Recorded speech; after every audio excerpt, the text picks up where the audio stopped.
Tarde, boa noite. Eu não sei qual horário que vocês não estão vendo esse slide, né? Mas essa semana já voltou tudo ao normal. A gente já contabilizou as notas do projeto de quem entregou, né? Posteriormente, a gente vai estar divulgando para vocês o conteúdo dessa semana de português. Nós iremos falar sobre figuras de linguagem. O conteúdo que está no livro de vocês, né? E também que é um conteúdo da série de vocês. O que é? O que é figuras de linguagem?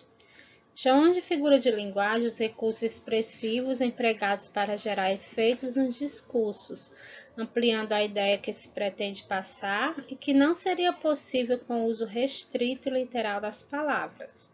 Esses recursos podem dar o efeito de exagero, ausência, similaridade, lirismo ou estranheza, priorizando a alteração da construção das sentenças ou a semântica, que é o significado, ou a sonoridade, que é a forma. Esse conteúdo vocês estudaram no 9º ano, então está muito recente para vocês. Vamos conhecer as principais figuras de linguagem e seus usos. Nós iremos começar com as figuras semânticas. Nós temos outras classificações de figuras, mas como são muitas, eu dividi as semânticas em duas, certo? Então, a gente vai ver algumas e na próxima aula a gente vê as outras. Primeiro, uma metáfora. O que é uma metáfora, povo? A metáfora ocorre quando se faz qualquer comparação, mas essa comparação ela não pode se usar algumas expressões, como, o tanto, o parece e entre outras. Você tem uma pedra dentro do peito, é um exemplo de metáfora. Nesse exemplo, essa metáfora serve para dizer que a insensibilidade de alguém é como um coração tão duro quanto uma pedra. Nós temos outros exemplos também, só não coloquei aqui para não ficar muito extenso. Quando eu digo seus olhos são uma esmeralda, eu não quis dizer que os olhos da pessoa estão em formato de esmeralda, mas a cor, simbolizando a cor. A segunda figura estudada é a catacrese. A catacrese ocorre quando não existe um termo específico para designar algo, e por isso utiliza-se outros termos para substituir essa falta. Aí aqui a gente tem vários exemplos de catacrese, né? Exemplos que a gente usa no dia a dia, como o pé da mesa, a boca do fogão, o dente de alho. Não existe um termo específico para designar tal parte da mesa, por isso torna-se pé, como um empréstimo para designá-la. Então, vocês estão percebendo aí que todas as figuras nós usamos no dia a dia, no nosso dia a dia. Terceira figura é a personificação, que é a mesma coisa de prosopopeia. A personificação ocorre quando se atribui características humanas àquilo que não é humano, como objetos ou sentimentos. Eu podia ver o cansaço rastejando-se no chão e vindo em minha direção. Observem aí que cansaço, rastejar e vindo, certo? Elas atribuem aí características de seres humanos. Na frase, atribui-se um corpo a sensação de cansaço que se rasteja em direção do eu lírico.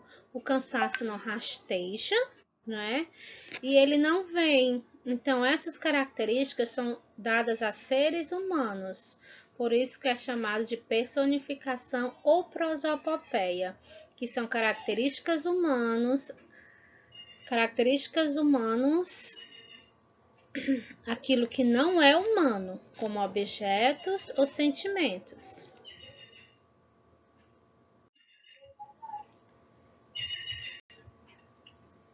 Depois nós temos a hipérbole.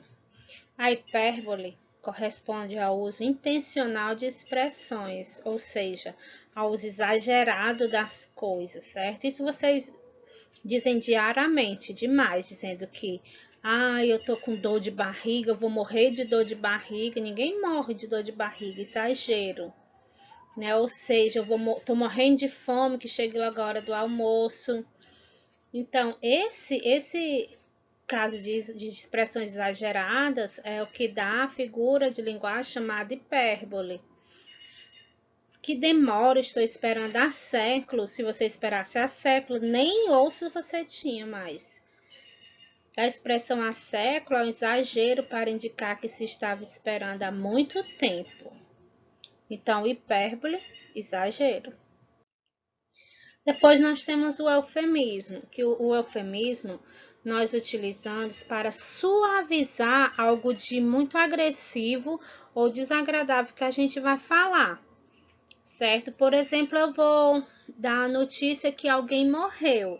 Para eu não chegar e dizer assim, fulano de tal morreu, então eu uso uma expressão que vai suavizar essa minha notícia. Eu posso dizer que ele foi morar com Deus, ou uma expressão mais popular, bater as botas, né? Então, assim, essa expressão bater as botas significa o quê? Significa que ele morreu. É uma expressão popular.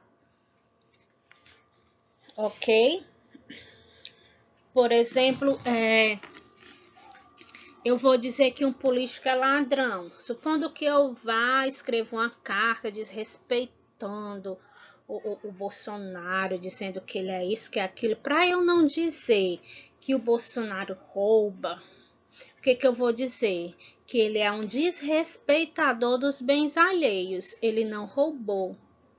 Ele roubou, mas só que eu não vou dizer diretamente que ele roubou. Eu vou usar da minha inteligência. Como vocês são mais inteligentes do que ele, então vocês vão usar do eufemismo. Antítese. A antítese constitui no contrário das coisas, certo? Então, são quando eu utilizo ideias opostas, de significados opostos. Aqui eu coloquei o exemplo de quem ama o feio, bonito lhe parece. Nós temos duas palavras opostas aí, que é o feio e o bonito. Na frase feio e bonito são ideias opostas, mas utilizo em conjunto para passar o pensamento desse ditado popular.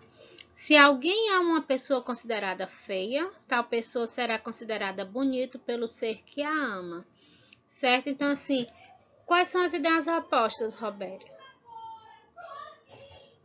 Pode ser dia e noite, pode ser gordo e magro, tanto que sejam ideias opostas. Ok?